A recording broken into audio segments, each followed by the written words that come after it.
Ya estamos, Ángel. Ya estamos. ¿Ya? ¿Estamos? Buenas tardes a todos. Soy Ángel Anclares, notario. En nombre de la Junta Directiva del Colegio Notarial del País Vasco, a la que pertenezco, les doy la más cordial bienvenida a este encuentro presencial y virtual con Prevención Mejor. El evento que acoge hoy el Colegio Notarial del País Vasco es un acto organizado conjuntamente entre la Fundación Pascual Maragall, el propio Colegio Notarial y el Colegio de la Abogacía de Vizcaya, para abordar un tema tan relevante como es la prevención jurídica de la enfermedad de Alzheimer. El Alzheimer es una enfermedad que afecta a 900.000 personas en España. Con la esperanza de vida en aumento y si no se halla un tratamiento que modifique su curso, el número de casos podría triplicarse en 2050. Por ello, la labor de la Fundación Pascual Maragall es tan importante, una entidad que centra sus recursos en investigar cómo prevenir y detectar el Alzheimer en sus fases más tempranas. Un empeño excelente al que los abogados y notarios queremos dar nuestro apoyo con iniciativas como esta. Muchos de los asistentes y de quienes nos siguen hoy aquí o desde sus casas son familias que tienen en su seno personas con discapacidad, colaboradores o socios de la Fundación. Queremos desde aquí agradecerles su presencia. Quiero recordar a los asistentes que después de las intervenciones de los ponentes se abrirá un turno de preguntas que pueden hacer desde el chat o bien presencialmente. Y sin más paso a presentar a los ponentes.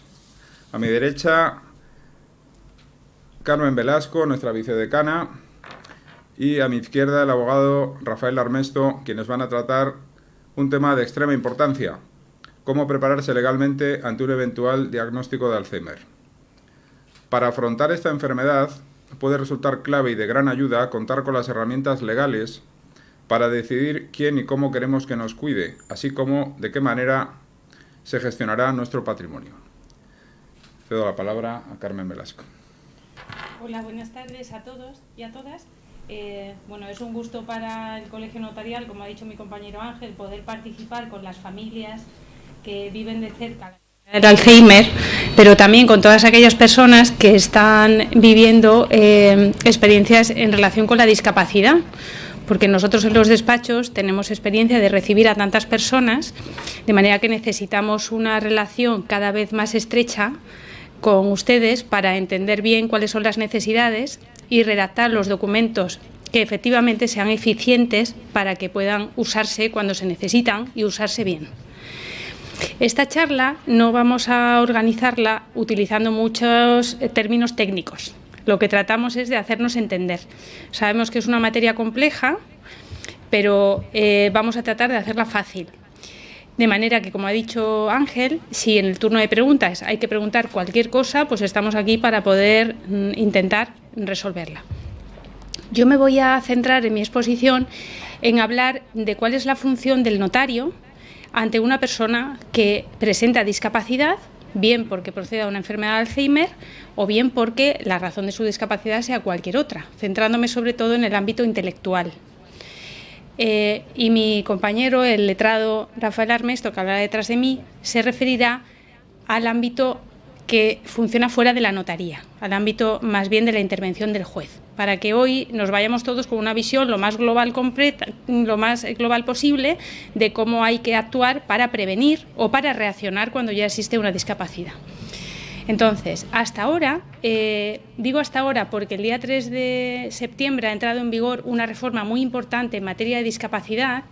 Hasta ahora nos encontramos con que las medidas de prevención se apoyaban sobre todo en los siguientes pilares. Existía una sentencia judicial que declaraba modificada la capacidad de una persona y que establecía cuáles eran las medidas para que esa persona fuera protegida, que podían ir desde el nombramiento de un tutor al nombramiento de un curador. Cuando no existía esa sentencia judicial de incapacitación, que eran en muchas ocasiones, la protección se desarrollaba en el ámbito privado, dentro de la familia, a través de figuras que conocemos como guarda de hecho, que muchas veces no estaban documentadas. La mayor parte de las familias con personas con discapacidad resuelven sus necesidades en el ámbito privado. Y solo puntualmente necesitan ir a la notaría o ir al juzgado, pero las necesidades de las personas con discapacidad se vienen atendiendo en el ámbito privado por las propias personas con su conocimiento de la enfermedad y con el día a día. Esto es muy importante, porque con la reforma esto no cambia, simplemente vamos a modificar algunos aspectos. No cambia la consideración de la responsabilidad de las familias y de los que hasta ahora son apoyos de las personas con discapacidad. Lo que cambia es el tipo de documento y el procedimiento que tenemos que iniciar para poder crear un sistema de protección. Entonces, hasta ahora, como decía, teníamos la necesidad de una declaración judicial de incapacitación, o también conocida de modificación de la capacidad, la necesidad de que existiera un nombramiento de un tutor o un nombramiento de un curador. En algunos casos, cuando la persona había estado un poco lista y antes de que llegara el momento de la discapacidad o la demencia había previsto que quería regularlo, teníamos las figuras de los poderes preventivos, que eran aquellos documentos en los que yo, que soy una persona que tengo mi aptitud más o menos en condiciones, decido que cuando a mí me falte esa aptitud, quiero que haya una persona, 2, 3, quien considere que me representen. Y yo digo cómo tenía que actuar esa persona, qué sistemas de control o de vigilancia se establecían y decía para qué casos le daba el poder, para qué casos no. Bueno, a partir del 3 de septiembre tenemos que cambiar un poco la mentalidad, porque ya no va a existir una declaración judicial de incapacitación. De manera que no vamos a perder la protección judicial, como luego explicará Rafa, pero sí vamos a dar la posibilidad a las personas con discapacidad de que vengan personalmente a la notaría aquellas que puedan. ¿De acuerdo? Sabemos que hay personas con grandes dependencias a las que no podemos forzar, pero las personas que puedan y quieran van a poder, en primer lugar, decidir cómo quieren organizar su discapacidad, aunque ya la tengan. ¿Vale? Entonces, en primer lugar, ¿qué cosas hay que saber? Que aunque yo sea una persona con discapacidad, si tengo un margen en el que yo puedo expresar mi voluntad, mis deseos y preferencias, aunque sea con apoyos, y ahora explicaré qué significa apoyos, yo puedo acudir a una notaría y, en primer lugar, se tiene que atender a esta posibilidad. ¿Cuándo va a intervenir el juez? Cuando no sea posible, a pesar de que se empleen todos los medios al alcance, para que esta persona pueda expresar esa voluntad, deseos y preferencias. En primer lugar, por lo tanto, las medidas voluntarias de apoyo y, en segundo lugar, las medidas judiciales. Si yo no tengo todavía una situación de discapacidad, también puedo, como hasta ahora, acudir a una notaría y decidir cómo voy a organizar el supuesto futuro en el que yo pierda esta aptitud. Eso lo puedo hacer a través de los poderes preventivos, que ahora me voy a detener con más especialidad en ellos, o a través de lo que es una novedad de la ley que se llama escritura de plan de apoyos, que tiene un contenido más amplio, porque no solamente puedo decir que nombro un apoderado, sino que voy a poder decir, pues quizá, que en algunos actos quiero intervenir yo, aunque me asista esa persona. Es como un complemento. Casos en los que yo reconozco que tengo una dificultad, por ejemplo, si no sé contar o no manejo las cantidades de dinero importantes, pues yo sé que necesito ayuda, pues cuando se trate de actos de disposición, de ventas, por ejemplo, de pedir préstamos, como yo no me manejo bien y lo sé, pues en ese caso me va a representar esta persona que yo nombro apoyo. Se puede ir explicando qué tipo de actos son los que yo necesito que me representen, cuáles necesito que me asistan y cuáles simplemente no voy a necesitar hacer. Es un documento que llamamos plan de apoyos porque tiene un contenido que no está regulado, pero que permite esta creatividad. Lo que ya sabrán que venimos diciendo es un traje a medida. Si resulta que yo quiero hacer un poder preventivo, porque soy una persona que o bien tiene ya cierta discapacidad, pero todavía yo sé lo que hago y con un poco de apoyo, una información adecuada, unos documentos de lectura fácil, un apoyo a lo mejor de carácter físico, personas que no oyen bien. Puede haber distintas clases de discapacidad que requieren apoyos, ya se trate de apoyos técnicos o de apoyos humanos, ¿no? Todos ellos pueden permitir que yo, aun teniendo una discapacidad, quiera hacer ese poder. De manera que voy a meter en el mismo grupo a las personas que ya presentan cierta discapacidad, pero que pueden expresarse, y a las personas que no presentan ninguna limitación, por llamarlo de algún modo para que nos entendamos. ¿Qué es un poder preventivo? El poder preventivo existen dos clases. El primero, aquel que tradicionalmente se ha otorgado, que es el poder que yo doy a una persona para que se use desde ya, cuando yo estoy bien, pero me viene bien que lo use otra persona. Pues porque los padres lo dan a los hijos, porque les resulta más cómodo que los hijos sean los que hagan las gestiones, o un cónyuge o una pareja da a su cónyuge o a su pareja, porque entiende más de ciertas cosas. O personas que están solteras, no tienen familia, pues una amiga les ayuda, porque a lo mejor es un amigo, una amiga médico o es abogado y tiene más familiaridad con gestionar algunos asuntos y me da tranquilidad. Pero digo, en ese poder, que aunque lo pueda usar ya, también quiero que sirva si yo pierdo la capacidad en el futuro. Ese es un poder que llamamos poder de presente y de futuro, porque servirá en los dos casos. Y la segunda de las clases de poder preventivo es aquel que yo doy para que se use solo cuando yo pierda mi capacidad. Ese segundo documento es un documento que hay que definir muy bien, porque tengo que explicar en la escritura notarial cuándo se considera que yo tengo discapacidad, para que cuando se vaya a usar por el apoderado estemos seguros de que se está cumpliendo la voluntad del que ha dado el poder. De manera que yo ahí puedo decir, pues cuando yo tenga una discapacidad que según un certificado médico diga expresamente que yo no tengo posibilidad de expresarme ni de formar mi voluntad, o que se acredite con un certificado administrativo, que es habitual en muchas comunidades autónomas, que mi grado de discapacidad es del 65% o superior, que es un porcentaje que se maneja por la ley para calificar la discapacidad intelectual. En estos casos, si llega el día en que hay que usar el poder, el notario ante el que se use, o el banco en el que se presente el apoderado para sacar dinero, por ejemplo, o el ayuntamiento ante el que se vaya a presentar alguna solicitud para algún trámite administrativo, tiene que comprobar, para admitir que ese señor pueda actuar en nombre del poder dante, tiene que comprobar que se da esa circunstancia. Por lo tanto, todos podemos entender que es una situación de bastante responsabilidad. De manera que el poder hecho solo para cuando yo pierda la capacidad, el primer requisito es que tengamos muy claro cuándo queremos que se nos ayude.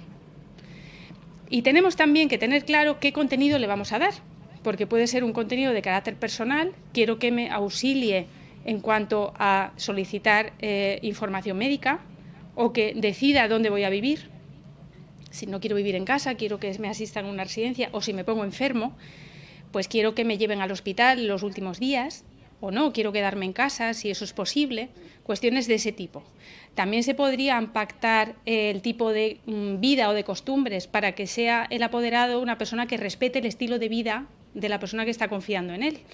Y desde el punto de vista patrimonial, que siempre es el que aparentemente nos preocupa más, porque parece que nos compromete, ¿no? La inseguridad económica, una persona vulnerable la puede poner en una situación de incertidumbre que le afecte mucho.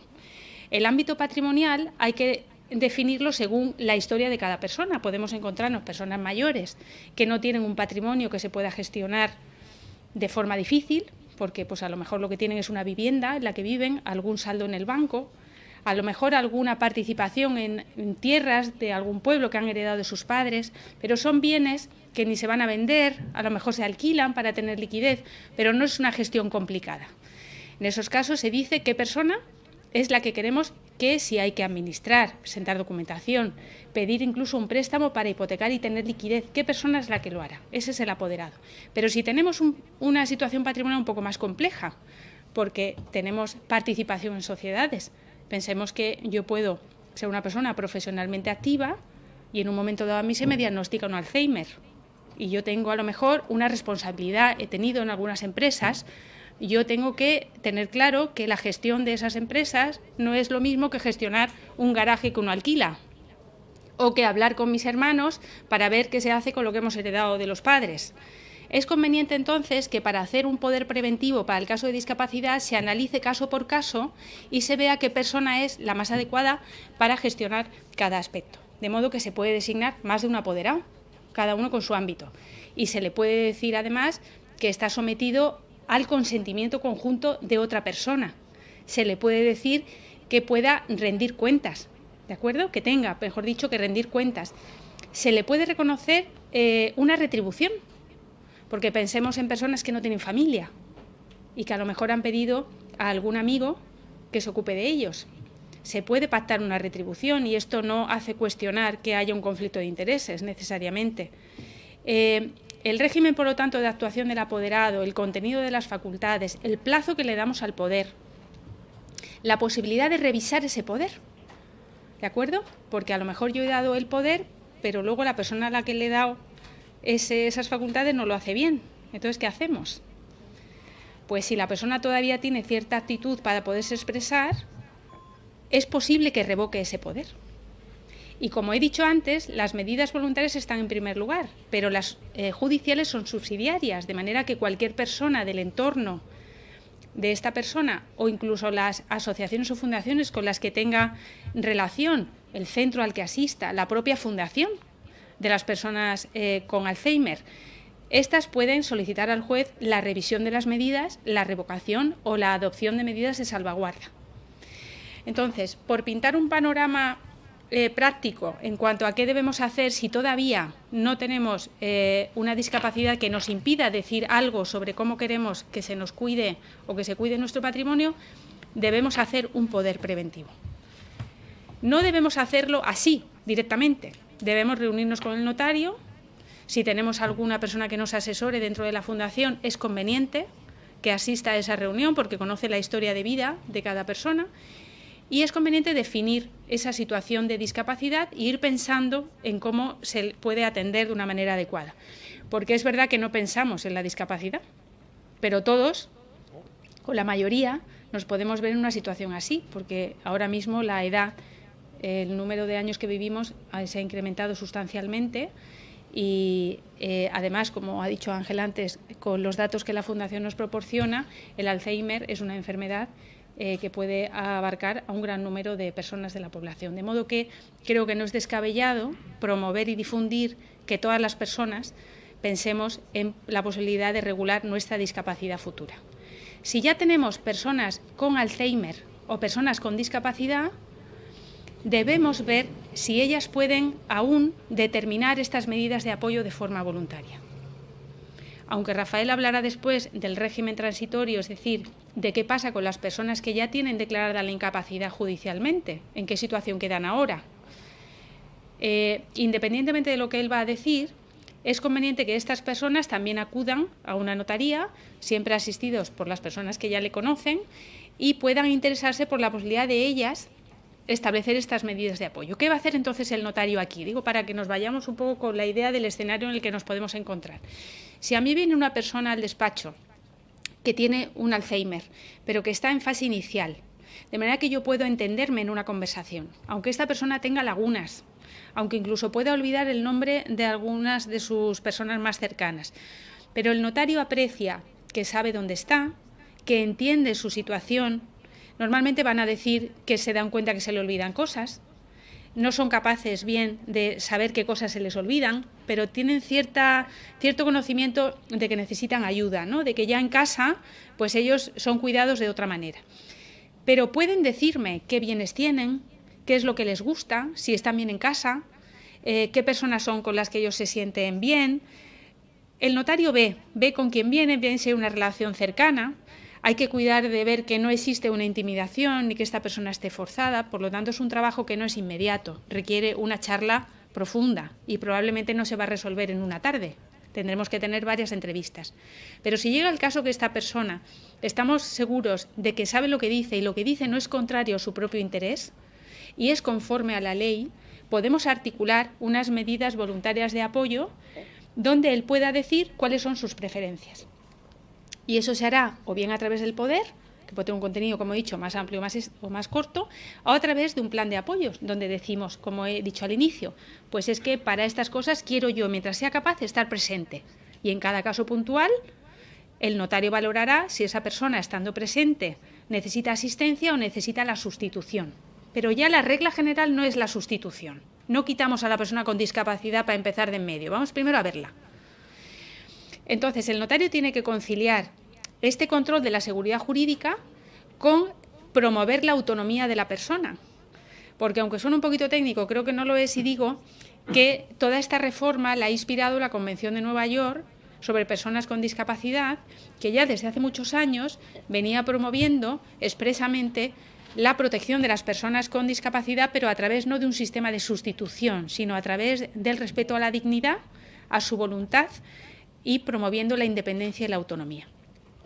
No es que nos hayamos vuelto locos y ahora queremos que las personas que no tienen aptitud funcionen como si la tuvieran, no. Se trata de diseñar un sistema de protección, pero hacerlo con la intervención de la persona con discapacidad. En general, este es el esquema. Me gustaría que luego en el turno de preguntas pues fueran formularan las que necesiten, porque me parece que es una materia que tiene el suficiente interés como para que haya una reflexión. Y es muy importante la colaboración entre las fundaciones, las asociaciones, los servicios sociales, los notarios, los letrados, todos los que podemos estar en relación con personas que padecen demencia o que tienen enfermedades degenerativas, porque de ahí saldrá un conocimiento mayor de la realidad y daremos soluciones que sean cada vez más eficientes. Me refiero brevemente, no sé cómo estoy de tiempo, Ángel. Me queda poquito, ¿no? Brevemente a una figura que igual resuena en su cabeza, que es el llamado testamento vital o documento de voluntades anticipadas. Este documento no ha tenido modificaciones legales. Es un documento en el que la persona lo que quiere es designar quién va a tomar decisiones por ella cuando ella no pueda hacerlo. De modo que aquí todavía la ley conserva la idea de la sustitución o representación. Y la ley regula qué casos son esos en los que se admite que una persona hable por otra. En el ámbito médico están tasados. Son los supuestos en general en los que yo tengo una situación terminal o crónica. No sé si habrá algún médico en la sala que me pueda hacer las precisiones, que haga las que sean necesarias para que podamos hablar con rigor, en las que yo tengo que tomar una decisión sobre qué tipo de tratamiento médico es el que quiero que me proporcionen, haciendo constar en general que no quiero un alargamiento de mi vida sin razón, ¿no? Se busca que se aplique tratamientos paliativos del dolor, pero que permitan que la persona muera de una manera natural y no haya tratamientos encarnizados, ni haya alimentación artificial cuando no tiene sentido. Son este tipo de escenarios. De manera que ese es un documento que se puede hacer o bien ante notario, y se llama, como he dicho antes, el notario requerirá el nombre, los apellidos y documento de identidad de a quien se nombra como autorizado para tomar esas decisiones. El notario lo comunica al registro de voluntades anticipadas, que lo hace constar en un registro central, donde cualquier médico que tenga delante de él a esta persona tenga obligación de consultar si esta persona ha otorgado ese testamento vital. Si no se hace ante notario, también existen los registros administrativos de las comunidades autónomas la posibilidad de hacerlo allí, a través de un formulario privado, pero en este caso hay que acudir con 2 testigos. La ley de la eutanasia probablemente suscitará muchas preguntas acerca de este tipo de documento. Yo aquí no me voy a extender porque creo que tendríamos que hacer un seminario específico, porque es un tema de la suficiente importancia como para que no lo tratemos así de una manera rápida. Pero bueno, creo que como aproximación me quedo aquí. Muy bien. Muchas gracias, Carmen. Como han podido comprobar, Carmen es la persona más idónea en el notariado para explicar de forma accesible este tema. Les puedo asegurar que si lo hubiera tenido que explicar yo, estarían ahora mismo todos dormidos, o sea que... Muy bien. Doy paso entonces a la intervención de Rafael Armesto, que es un jurista con un profundo conocimiento en el ámbito de las discapacidades y las limitaciones derivadas de enfermedades como el Alzheimer. Pues buenas tardes. Muchas gracias. Mis primeras palabras tienen que ser agradecimiento a la Fundación, por supuesto, por organizar esta jornada, y tanto al Colegio Notarial como al Colegio de Abogacía, pues por ser sensibles a estas problemáticas que, en definitiva, nos pueden afectar a todos. Y bueno, es un lujo compartir mesa con Carmen y con Ángel. Bien, yo intentaré dar mi visión como abogado de a pie, completando, si se puede completar, porque Carmen ha explicado perfectísimamente toda la problemática de lo que llamamos medidas voluntarias, y a mí me corresponde un poquito hablar de las medidas judiciales. Bien, pues seguramente vosotros, en vuestras casas, igual tenéis alguna sentencia. Sabéis lo que significa pasar por un trámite judicial, sabéis lo que significa demandar porque esa es la palabra que utilizamos, a vuestro familiar, con lo que eso supone. ¿Y sabéis lo que significa decir que mi padre, mi madre, mi esposo, mi esposa, mi hermano está incapacitado, es incapaz? Bueno, pues tradicionalmente, desde que yo empecé a mis primeros pasos como jurista, ya por el año 79, pues vivíamos una cultura de la incapacitación judicial, absolutamente. Y, sin embargo, había una escasa cultura sobre lo que os ha explicado Carmen, la posibilidad de hacer poderes. No levantéis la mano, pero si yo dijera que levante la mano quienes han otorgado un poder sencillo a su marido, a su mujer, a sus hijos, tal, o incluso un testamento. No tenemos esa cultura, ¿eh? Es más, antes, cuando hacíamos un poder, pues cuando perdíamos la cabeza, el poder quedaba anulado, hasta una reforma importante que hubo en el año 2003. O sea, que estamos hablando de ayer. Para el derecho 2003 es ayer, ¿no? Entonces, como os decía, había una escasa cultura jurídica sobre esta materia, íbamos todos a la incapacitación. Y bueno, ¿y por qué íbamos a la incapacitación? Pues porque nos lo decía el del banco, porque nos lo decía el de la inmobiliaria que había que vender el piso, porque nos lo decía en la notaría, porque había que hacer un trámite de una herencia, porque nos lo decía la trabajadora social del ayuntamiento o la de la residencia, o porque nos lo decían los Osakidecha, y no nos planteábamos otra cosa, y yo el primero, no nos lo planteábamos, porque la ley así, de alguna manera, nos lo venía indicando y nos lo venía diciendo. Y claro, eso daba lugar a situaciones, como expresábamos antes, pues realmente duras, sobre todo en relación con personas con enfermedad mental. No hablo específicamente de Alzheimer, que también. Bueno, pues esta nueva ley y esa convención, esa ley, Convención de Nueva York, que decía Carmen, pues nos dan un golpe, nos dicen quietos, que, a ver, la sustitución que hacemos con la incapacitación, la sustitución, es decir, yo hago lo que me dé la gana, porque para eso soy tu tutor, no tiene que ser así. Nos encontramos enfrente de la sustitución con la dignidad de la persona. Ojo, la persona. La persona con su voluntad, sus deseos y preferencias, que son las tres palabras que se utilizan ahora en la ley con la reforma. Siempre que actuemos por otro, tenemos que actuar teniendo en cuenta su voluntad, deseos y preferencias. Bueno, esto a veces no es fácil, porque esto nos puede hacer plantearnos, anda, y si su voluntad, deseos y preferencias le perjudican, ¿hasta qué punto voy a actuar y respetar su voluntad, deseos y preferencias? Claro, esto nos inquieta a todos, sobre todo en el mundo de la enfermedad mental y pienso que en el mundo del Alzheimer también cuando estamos en unas primeras fases, ¿no? Bueno, esto pues es difícil.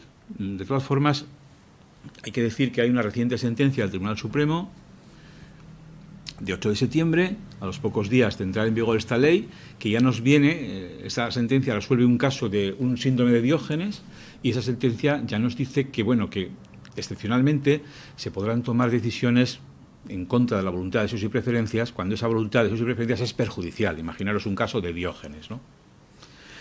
Bien, y voy un poco más lejos. Y cuando no sea posible conocer la voluntad, deseos y preferencias porque esa persona pues, está encamada, tiene un proceso muy largo de deterioro, etcétera. Bueno, pues la ley lo que nos dice es que el que toma la decisión por ella habrá de investigar. Y dice que para tomar decisiones deberá tener en cuenta la trayectoria vital de la persona con discapacidad, sus creencias y sus valores, así como los factores que ella hubiera tomado en consideración con el fin de tomar la decisión que habría adoptado la persona en caso de no requerir ese apoderado o ese representante. Fijaros, esto está dicho por una ley, lo que llamamos derecho positivo, los juristas, está escrito, esto parece otra cosa, ¿no? No es un lenguaje jurídico al uso tradicional. Entonces, como os decía, con esta ley, con esta reforma, pues ese choque entre incapacitación, sustitución y dignidad, gana la dignidad. Gana la voluntad, deseos y preferencias, aunque a veces sean difíciles de llevar a la práctica. A ver, yo pienso en mi madre falleció, pero mi madre era una persona que le gustaba arreglarse. Yo jamás hubiera pensado que si mi madre hubiera tenido un deterioro cognitivo, pues verla con un chándal, porque era muy cómodo. Pues porque no.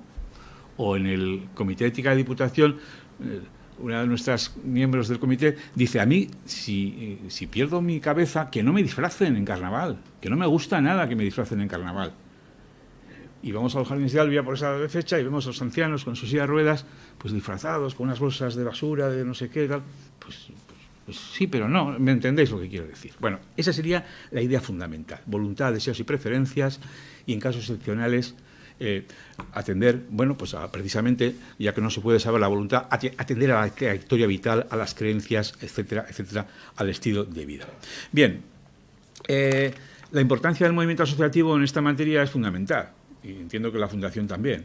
Se ha presionado al legislador para que todo esto vaya cambiando, y esto nos va a exigir a todos, pues, destinar tiempo, recursos, etcétera, a facilitar este tipo de actuaciones. Incluso se han modificado leyes, otras leyes, como el reglamento notarial, que afecta a los notarios, para que ellos en sus notarías también, pues, cuenten con medios para interpretar la voluntad de las personas, que cuenten con medios materiales, con medios humanos. Aquí va a haber mucho trabajo para todos. Aparece la figura que llamamos del facilitador, que es una persona que, bueno, pues que puede acompañar a la persona que va al notario, pues para ayudarle, etcétera. Y eso también pasará en los juzgados. Eso también pasa en los juzgados en todas las jurisdicciones. Incluso en los juzgados, la persona, cuando se ve inmersa en una causa judicial, puede designar a quien él quiere o ella quiere que le acompañe siempre a cualquier diligencia judicial, no como ahora, que los que habéis pasado la experiencia judicial, pues sabéis que deja bastante que desear la presencia de la persona afectada,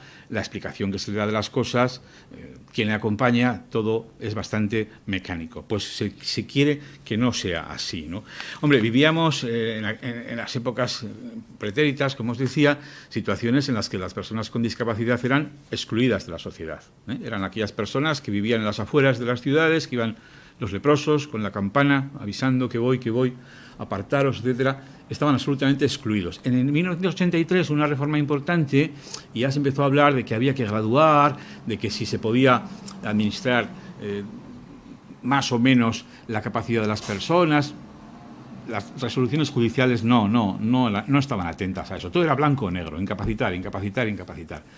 Cosas, tonos intermedios de grises, muy pocos.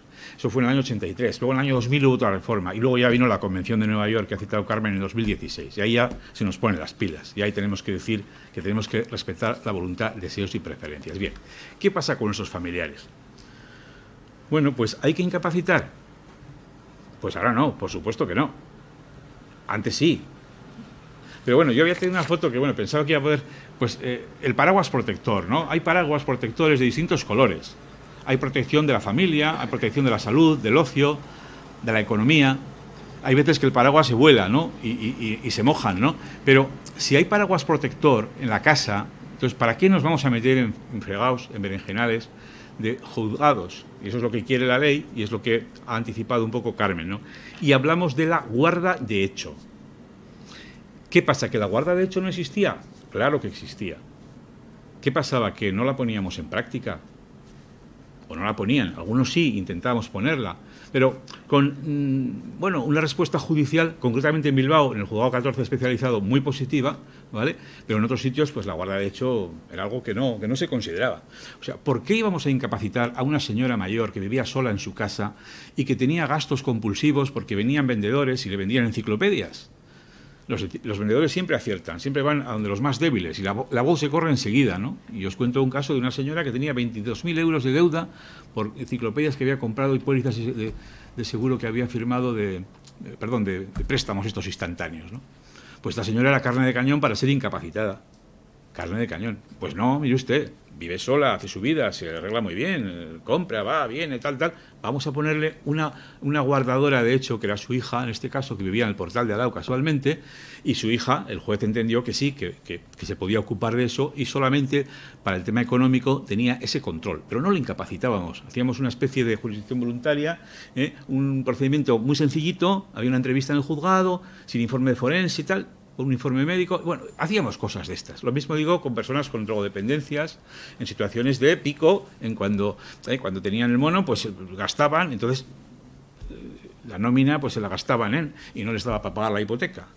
O hablo también de personas con discapacidad intelectual que llevaban una vida más o menos normalizada, pero que, bueno, pues que eran gastadoras, manirrotas, pero claro, blanco o negro.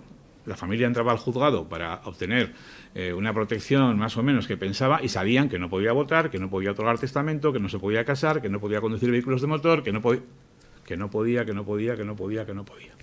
Bueno, pues la guarda de hecho es una solución que ya, de alguna manera, se dice que es lo primero que hay que mirar. Una vez que ya los poderes preventivos, las situaciones que os planteaba Carmen, ya no tienen posibilidad de existir, o son insuficientes, o no está haciendo buen uso de ellos la persona apoderada, bueno, pues vamos a ver con quién vive esta persona, quiénes son sus más cercanos, quiénes son los guardadores de hecho, y vamos a entender que los guardadores de hecho van a tener facultades para hacer, bueno, para hacer lo que pueden hacer, que no es mucho, pero bueno, por lo menos no hace falta incapacitarle, y cuando tengan que hacer lo que llamamos una función representativa, es decir, vender un piso, pues en ese momento el guardador de hecho le pedirá permiso al juez, pero sin necesidad de incapacitar a la madre, al padre, al hermano o a quien sea, ¿no?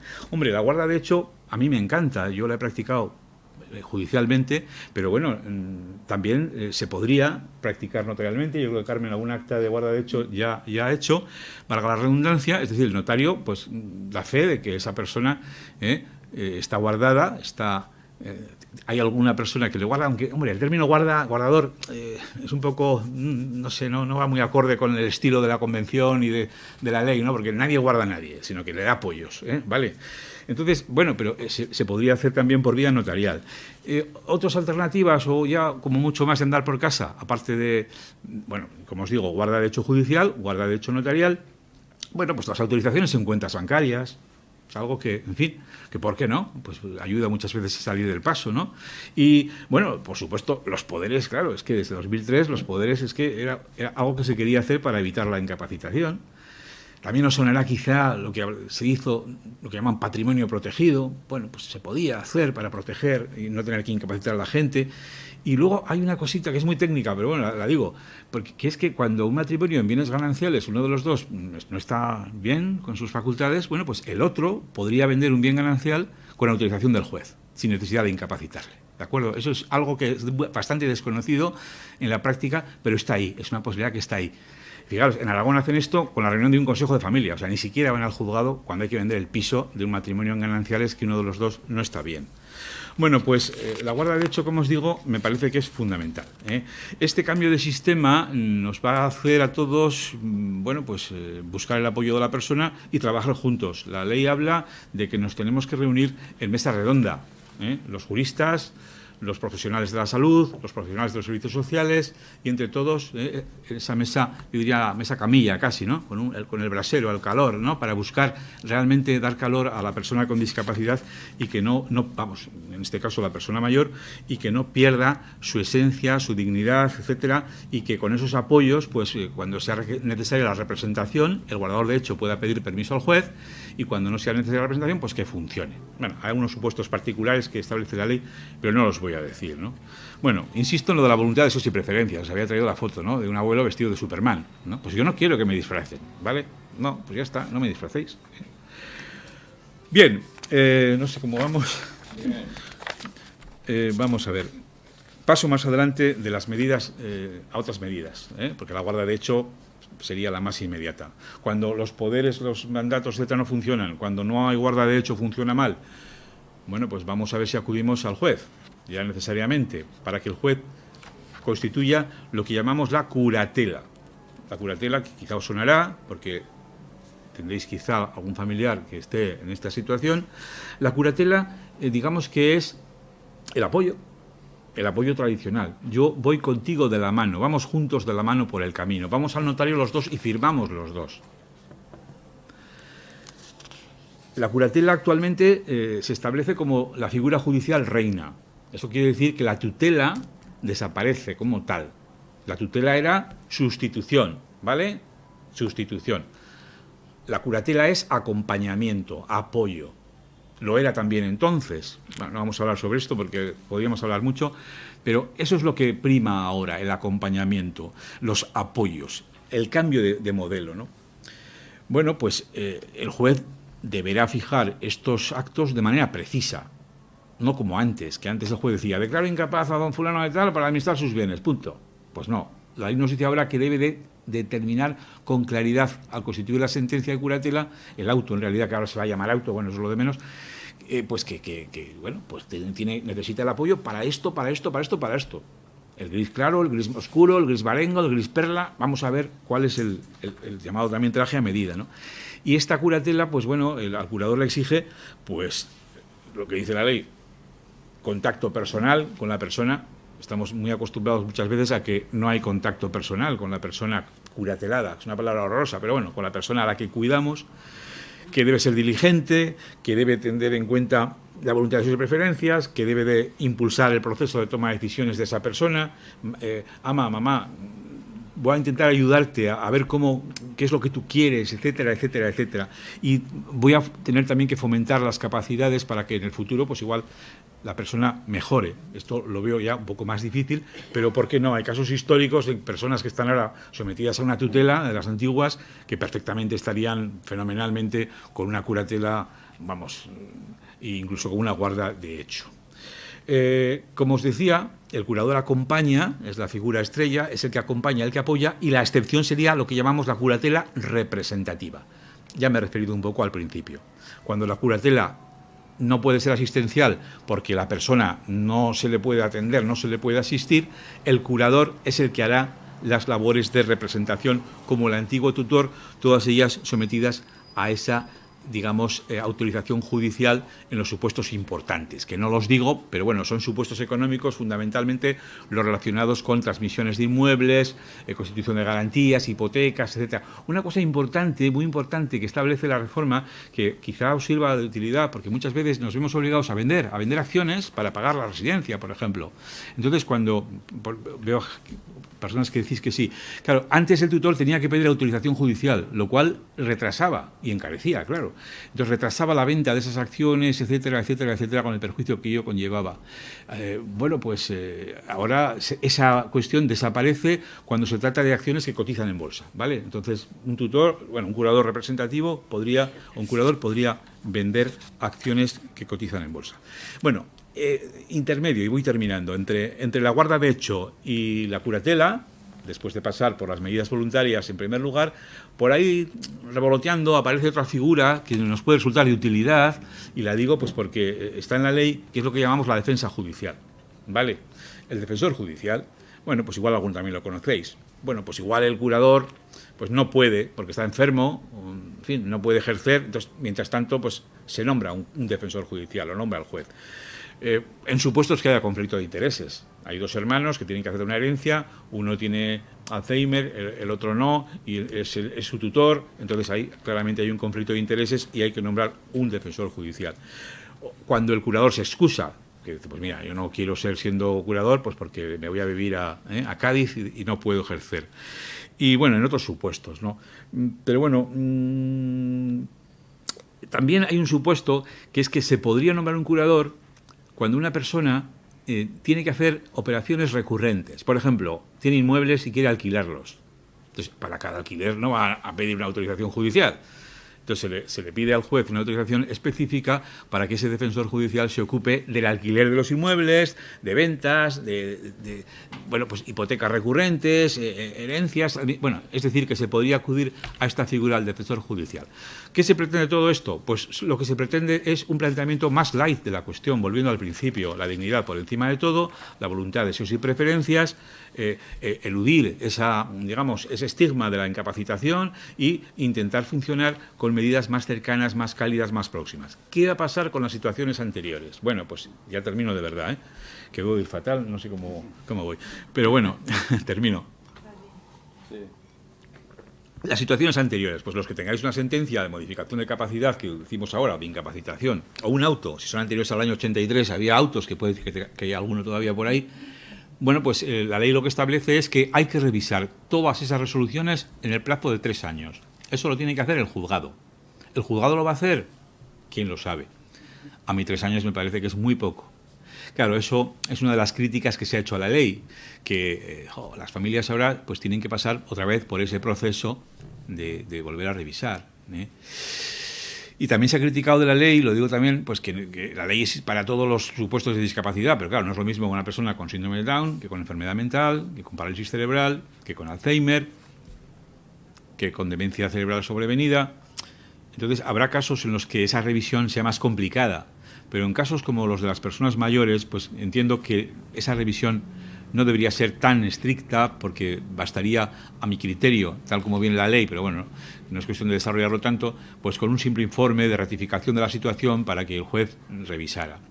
Ya os digo, en 3 años. Esto, no obstante, cualquier familia, cualquier persona puede pedir la revisión cuando quiera, y el juez tendrá que responder en el plazo de 1 año. ¿Qué pasa con las tutelas? Ya os digo que la tutela desaparece, ¿vale? Pues como la tutela desaparece, todas aquellas tutelas que tengáis en la actualidad pasarán a denominarse, de momento, hasta que el juez las revise, curatelas representativas. Eso significa que habrá que mirar las leyes de la curatela representativa, las normas que os he explicado antes. El curador representativo necesitará autorización judicial, fundamentalmente para actos de disposición, ¿vale? Pues parecido a la tutela antigua. Bueno, pues poco más. Los poderes preventivos, etcétera, pues se regirán por la nueva legislación, y los procesos en tramitación, es decir, hay procesos que están empezados y que ha venido la ley y que todavía no han terminado. Bueno, pues ahí puede haber problemas en los juzgados, pero bueno, para eso estamos nosotros, pues para buscar soluciones técnicas que tampoco viene a cuento. Sí que pone esta ley, y no me resisto a decirlo, pone en valor la función de las entidades, de las asociaciones y fundaciones del tercer sector, ¿vale? Da una importancia grande. Dice que cuando se inician los trámites hay que pedir, o se puede pedir informe, o se debe de pedir informe a las asociaciones sobre la persona. Se le permite al juez en el trámite correspondiente, porque todo esto, claro, como os decía, el trámite no lo explico, pero porque es parecido al anterior, hay que ir al juzgado, etcétera. Pero al juez se le permite, se le dice que puede pedir informes a las entidades, con lo cual, bueno, pues podrían desaparecer muchos trámites, como es el trámite del forense, que suele ser a veces bastante desagradable para las personas que lo viven, ¿no? Y bueno, pues también habla del fomento de la formación, como la que estamos haciendo hoy aquí. Lo dice el legislador, el fomento de la formación, etcétera, para todos los sectores jurídicos, etcétera, etcétera.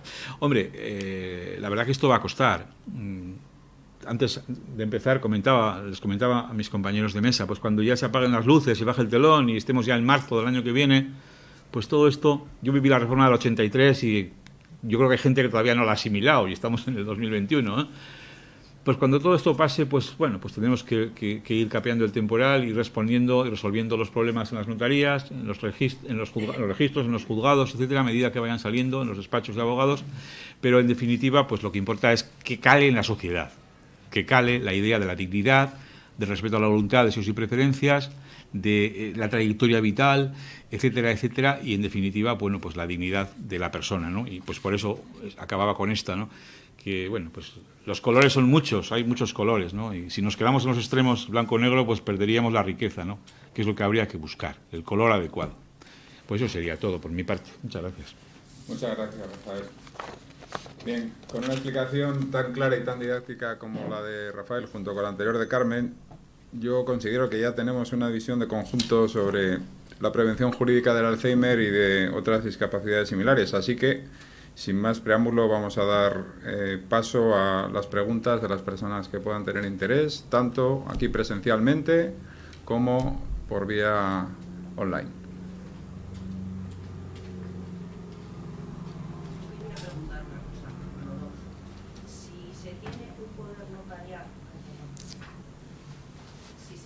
Poder notarial del año 2016 en el que se dice que tal persona representa a otra para todo lo que quiera hacer con ella, incluso aunque pierda la capacidad, a día de hoy supongo que seguirá siendo válido.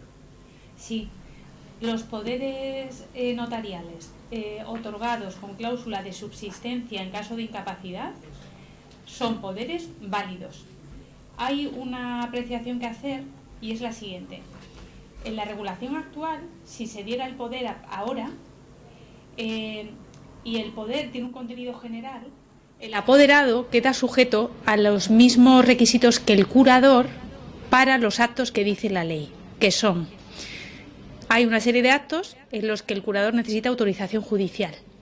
Entonces, el apoderado necesita autorización judicial para esos actos. Si lo diéramos ahora, salvo que el propio poder dante, cuando lo da, lo excepcione y diga: Yo doy este poder a mi hija para que lo haga uso de él en todos estos supuestos y configure un poder general. Incluso quiero que lo haga sin autorización judicial, de manera que no haría falta acudir a la aplicación supletoria de las normas del curador.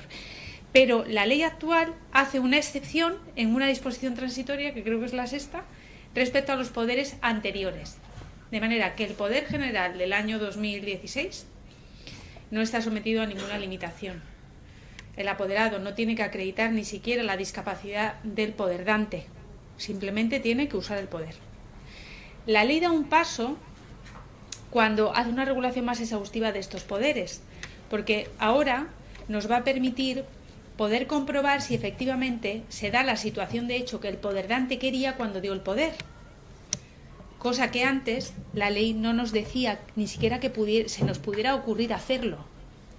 Cuando tú vienes con ese poder a representar a tu padre, por ejemplo, yo como notario tengo que aceptar que lo uses, pero yo no tengo autoridad para investigar si tu padre puede hablar por sí mismo o incluso si no quiere que tú lo uses, porque él ya dijo que quería que tú lo usaras en cualquier caso. Con el poder que demos a partir de ahora, podemos decidir cómo hacer. Y esto es interesante, porque la línea que ha dicho Rafael, volvemos a tomar en consideración lo primero a la persona con la discapacidad. ¿Vale? ¿Puedes decirme la fecha de la entrada en vigor? Sí. ¿O cuándo se publicó?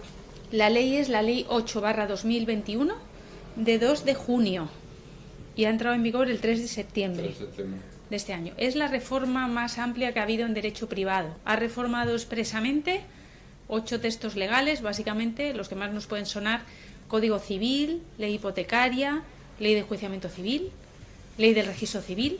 Implícitamente ha modificado otras. Quiero decir, para que nos hagamos una idea de que es un paso muy grande en materia de discapacidad. Sí, hola, buenas tardes. Tenemos una pregunta en el chat del evento para la gente que nos sigue online. Sandra nos pregunta si la persona que designas de apoyo tiene que estar obligatoriamente en las decisiones para las que las has asignado, o puedes decidir si está presente o no porque aún te ves capacitado. O sea, es decir, si tú designas a una persona de apoyo, si esa persona tiene que estar siempre cuando tomas una decisión, o si aún estás capacitado para cuando quieres tomar esa decisión, esa persona tiene que estar acompañándote o no. Es muy importante que cuando definimos el plan de apoyos dejemos claras estas cuestiones. Pues si yo hago un plan de apoyos y digo que quiero designar a X persona como apoyo, tengo que decir para qué casos y por qué. Entonces, cuando llegue el caso, yo lo primero que tengo que hacer es ver qué ha dicho esa persona al diseñar el plan de apoyos. Pero eso no obsta para que si quien ha hecho el plan de apoyos está con una actitud cabal, pueda venir y modificar su plan de apoyos y decidir sobre la marcha que ya no quiere ese plan de apoyos, lo revoca y se acabó. Por esto era importante, que he dicho así de pasada, que los planes de apoyo que hagamos, incluso los poderes, se revisen, porque la situación de las personas puede cambiar, su situación física, intelectual, pero también su entorno y sus necesidades, su patrimonio. Está todo en esta línea de no dar por hecho las cosas, sino atender a las necesidades reales teniendo en cuenta a la persona con discapacidad.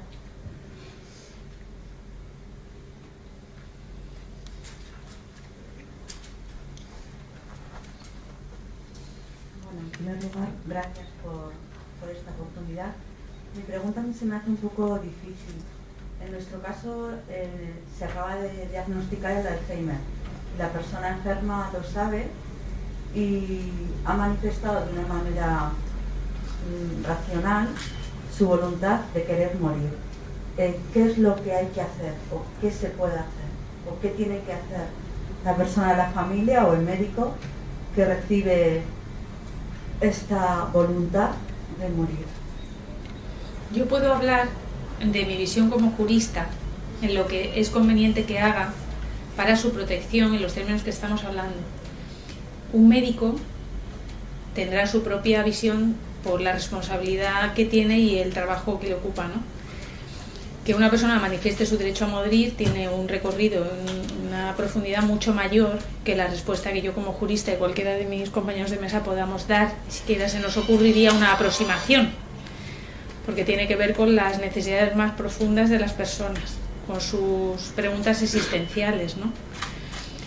Pero con independencia de cómo se le acompañe en poder vivir lo que vendrá, sí es conveniente que no precipite estas decisiones, sino que pueda empezar a decir sobre las cosas que sí puede controlar, y son las cuestiones del cuidado diario y las cuestiones patrimoniales. Y en este sentido, estas personas son precisamente las que son más adecuadas para determinar los apoyos de forma voluntaria, porque son primero las más conscientes de lo que necesitan, porque están viviéndolo, y las que pueden ser protegidas, porque ellas sí pueden empezar a decidir, pues tengo un garaje, tengo X hijos, quiero hacer testamento. Entonces, son a las que más podemos ayudar. Yo creo que la primera respuesta sería que vaya a la persona con la que normalmente le asiste a través de la fundación o en el entorno familiar, y juntos vayan a una notaría y planteen estas necesidades. Y como fruto de esa conversación se verá si esta persona debe hacer un testamento o debe hacer un poder, o simplemente hay que tener una conversación para que piense sobre esto. A lo mejor en 2 meses, en 3, en 4, está más tranquilo porque entiende mejor y puede tomar decisiones. Cuando hablamos de la prevención, no estamos hablando de forzar a las personas, ¿vale? Habrá personas que a lo mejor no quieren hacer nada, pues no son capaces, porque están viviendo situaciones humanamente más difíciles, pero sí deben estar informados, porque eso les puede ayudar. Aunque piensen que no ven el futuro, y eso les genera incertidumbre y miedo, pero si les ayudamos a ver que sí ven el ahora y que pueden decidir ahora sobre lo de después, mi experiencia es que se les transmite más seguridad. Entonces yo invitaría a que por lo menos puedan tener esta conversación. No sé si mis compañeros de mesa tienen algo que añadir. Abundando lo que dice Carmen, yo creo que como notarios no tenemos la misión ni de animar ni de desanimar en una decisión tan trascendental, pero sí que es nuestra función proporcionar todos los elementos de juicio posibles para que la persona tome la decisión mejor. Y en ese sentido, como acaba de apuntar Carmen, es muy conveniente que, con independencia de cuál sea la decisión final al respecto, porque es una decisión absolutamente trascendental, como usted me dice, respecto a la propia vida, que hay que dejar una serie de cosas ordenadas antes, ¿no? Porque hay veces que cuando uno recibe una noticia de este tipo, no es una noticia buena, bueno, digamos que los ánimos están muy fuertes, ¿no? Y a veces, hay que parar un poco y decir, vale, pero usted tiene que evaluar una serie de cosas, tiene que dejar organizado mínimamente su patrimonio y sus cosas y luego ya, si en un proceso libre y sobre todo con todos los elementos de juicio, con un conocimiento bien informado, tomar la decisión. A partir de ahí el cauce es el que marca la ley, pero nosotros nos ocupamos de la fase previa, digamos, que es dejar las cosas bien organizadas. El otro aspecto ya es más bien por una vía médica y que tiene una serie de requisitos.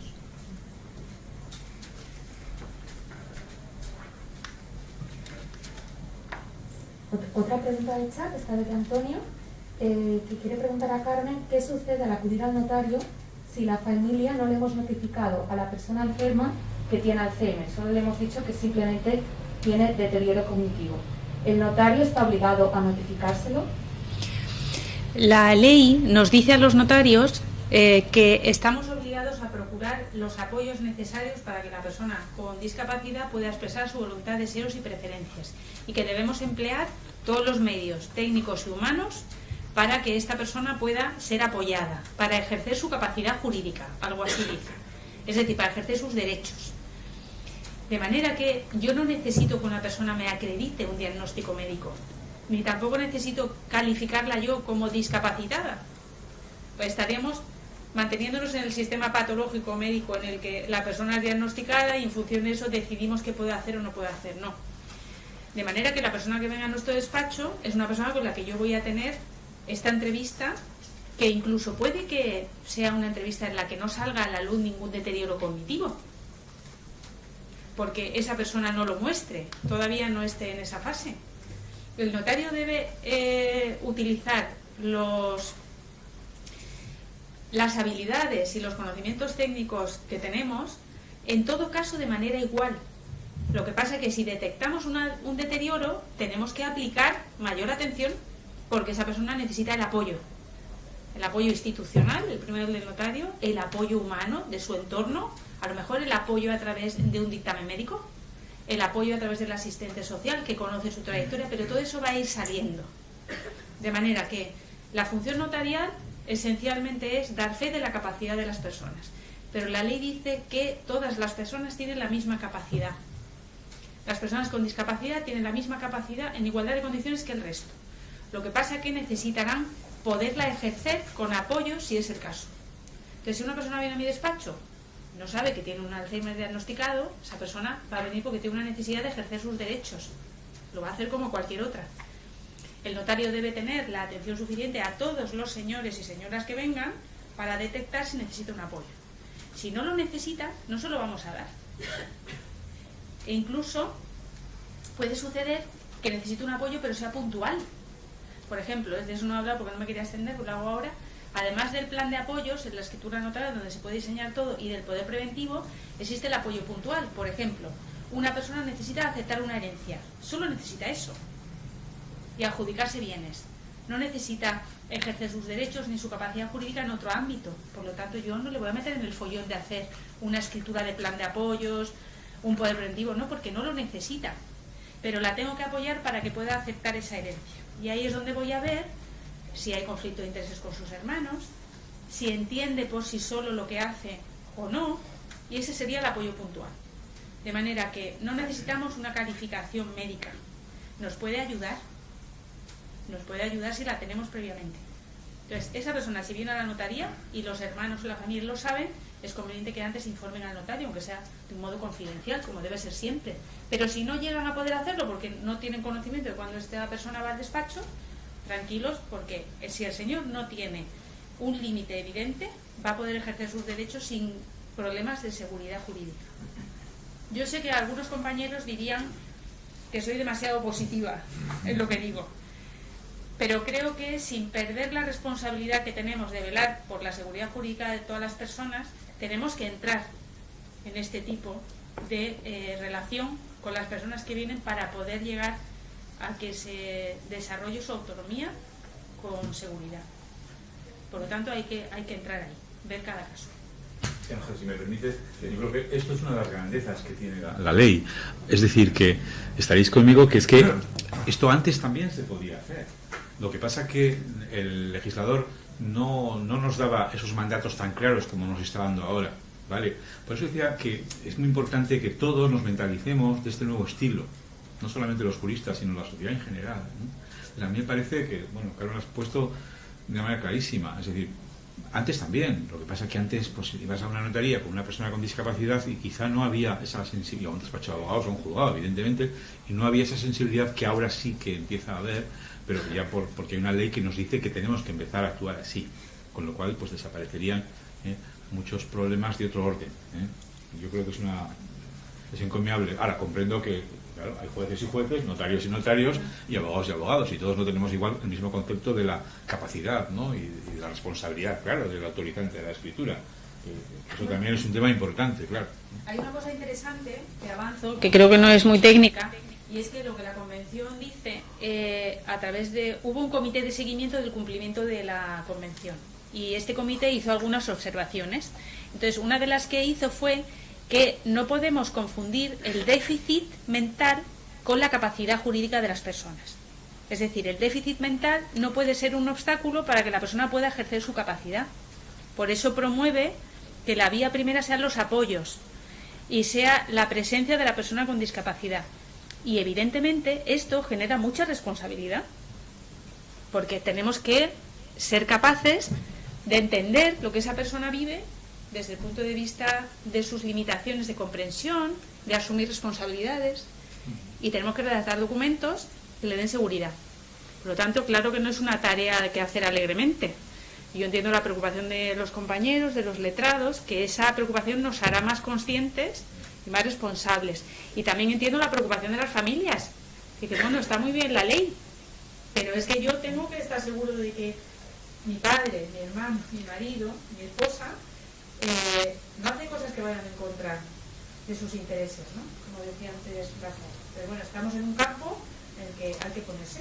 manos a la obra. No pretendemos modelos generales ni formularios, sino que por lo menos se sepa que se pueden dar estos pasos y que pueden ayudar a la prevención de una manera mucho más realista y más al caso concreto. Invitar a las personas a que se animen a empezar a verlo, a ver si en cada familia se puede hacer algo que suponga prevenir o que suponga ya reaccionar cuando ya está esa discapacidad, ¿vale? Porque la ley dice en previsión o porque se aprecie que ya una persona tiene necesidad de apoyo.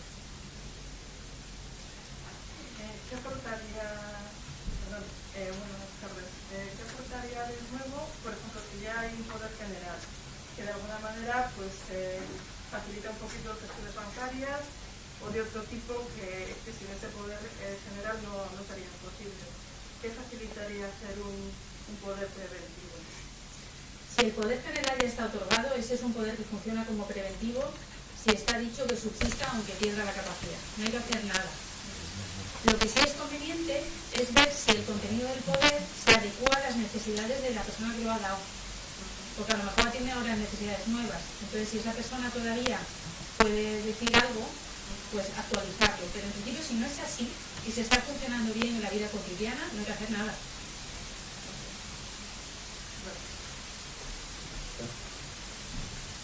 ¿Alguna otra pregunta?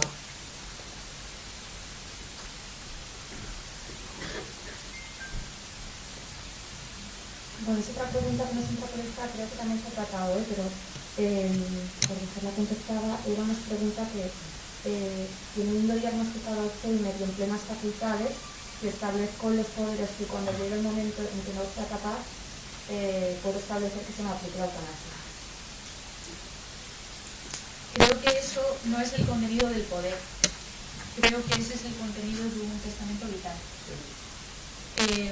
Y ahora mismo, con el texto de la ley de la eutanasia, habría que definir bien qué significa que quiero que se me aplique la eutanasia. Pero insisto, no quiero entrar ahí porque creo que es una materia bastante compleja como para que sea una pasada rápida y se pueda generar una idea que no quisiera dar.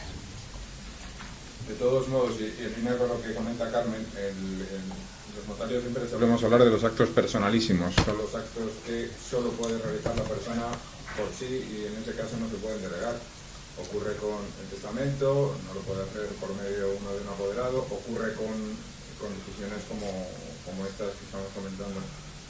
Pero bueno, nos llevaría a otro camino mucho más largo, que es la aplicación efectiva de la ley de eutanasia, que además lleva muy poco tiempo en vigor.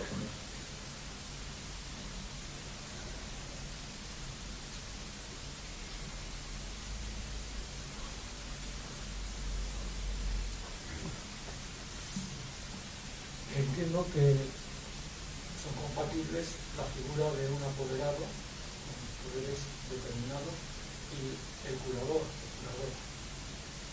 ¿No? Pues sí, serían compatibles, pero habría que ver, porque lo ideal es que no haya necesidad de que haya un curador, ¿de acuerdo?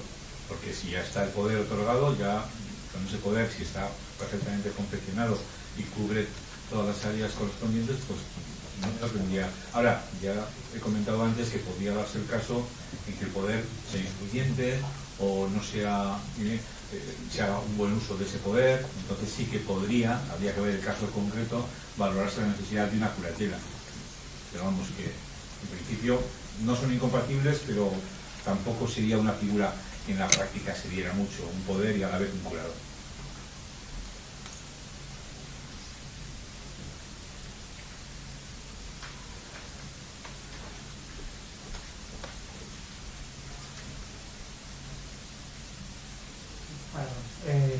En el caso de, si he entendido bien, los poderes generales no incluyen ninguna cláusula de subsistencia.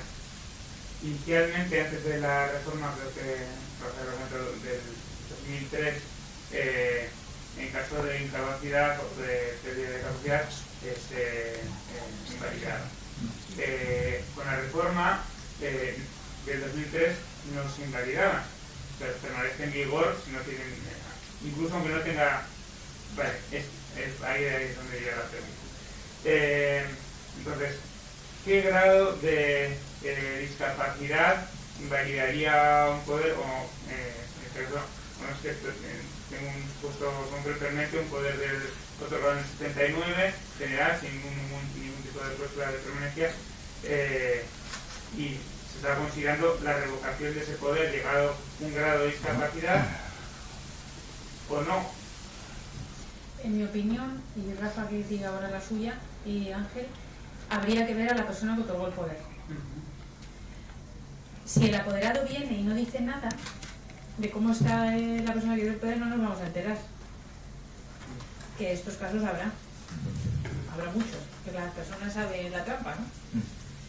Pero para el que está ejercitando el poder es conveniente ser consciente de la responsabilidad que tiene ejercitando el poder.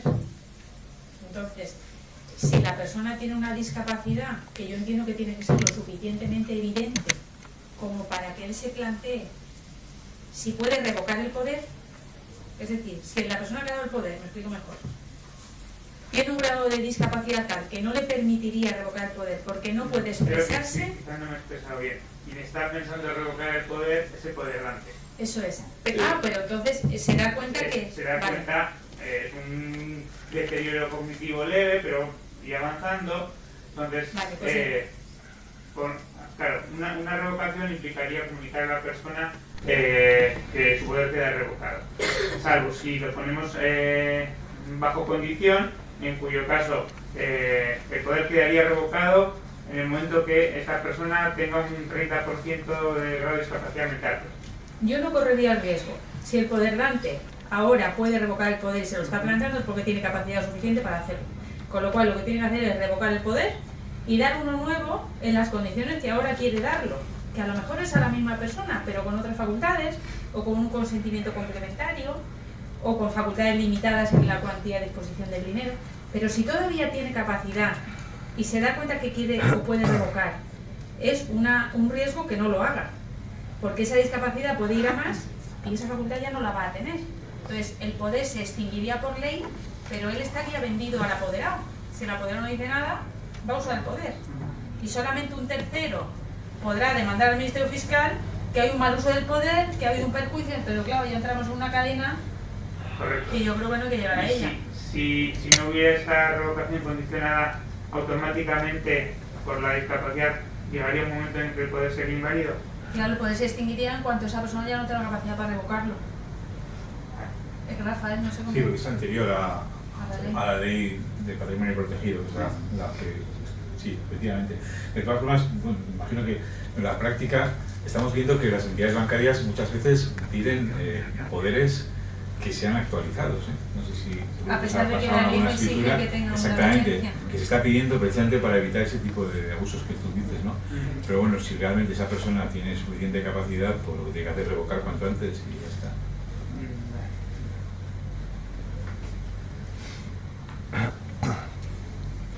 Y evidentemente, si hace mal uso del poder, cualquier afectado, familiar, conocido, etcétera, guardado de hecho que igual no es el mismo, podría poner en marcha el mecanismo correspondiente para... Y si hubiera curador, como me decía aquí el señor, por supuesto que también debería de hacerlo, claro, eso está previsto en la ley. Pero si hay dudas, hay que tomar decisiones. Bien. Si se suscitaran nuevas preguntas, las personas que a posteriori vean el evento en internet o en cualquier otro medio, me indican en la Fundación Maragall que las pueden dirigir a la dirección de correo socios@maragall.org. Concluimos. Quiero agradecer en mi nombre y en el de la Junta Directiva a las personas asistentes, tanto presencial como virtualmente, a nuestros ponentes magníficos, Carmen y Rafael, y a la iniciativa de la Fundación Pascual Maragall, del Colegio de la Abogacía de Vizcaya y del Colegio Notarial del País Vasco. Están desarrollando, especialmente la Fundación Pascual Maragall, una labor esencial en esta materia, porque está claro que el fenómeno colaborativo y asociativo se tiene que dar especialmente en estas materias que tienen tanta sensibilidad para el conjunto de la sociedad y porque encima es un fenómeno que está claro y todos lo podemos constatar, va en aumento. Así que muchas gracias.